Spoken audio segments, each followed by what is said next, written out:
எல்லாமே நம் கண்களால் பார்த்து விட முடியும், நம் மூக்கால் நுகர்ந்து விட முடியும், காதால் கேட்டு விட முடியும். நமக்கு என்ன ஆணவம் எக்கச்சக்கம் நமக்கு தான் இருக்கே.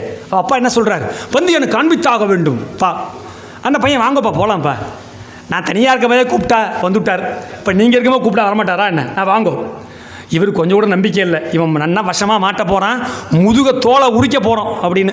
இந்த நாட்டில் வேறு அதெல்லாம் சொல்ல முடியாது. குழந்தைகளெல்லாம் அடிப்பது என்பது தவறான விஷயமாக பார்க்கக்கூடிய நாட்டில் நம்ம இருக்கோம், அதனால் அப்படி பேச முடியாது. இது நடக்கிறது இந்தியாவில். அப்போ பாருங்கள், டிஸ்க்ளைமர் வேறு போட்டுகிட்டே இருக்க வேண்டியதாக இருக்குது எல்லாத்துக்கும். இது நடப்பது இந்தியாவில். அப்போ அந்த அப்பா அழிச்சுட்டு போயிட்டார், குழந்தைய அழிச்சுட்டு போயிட்டு எங்கடா வர சொல்லுடா. உடனே பூஜை பண்ணுறான், நெய்வேத்தியத்தை காமிச்சோன்னே, பிள்ளையாரப்பா அன்னைக்கு வந்தியே, வந்துரு பிள்ளையாரப்பா அன்னைக்கு வந்தியே, தாமதப்படுத்துறார். பாருங்க, எப்பொழுதுமே நாம் உண்மையாக இருக்க இருக்க இருக்க இறைவன் நம்மை சோதித்துக் கொண்டே இருப்பார். அப்போ அது மாதிரி அந்த குழந்தை கூப்பிடும் பொழுது சிறு தாமதம். அந்த குழந்தையால பிள்ளையாரப்பா வந்துரு பிள்ளையாரப்பா, என்ன நம்ப மாட்டா பிள்ளையாரப்பா, அப்புறம் ஒன்றை நம்பாட்டி பரவாயில்ல, என்ன நம்ப மாட்டா அப்புறம்.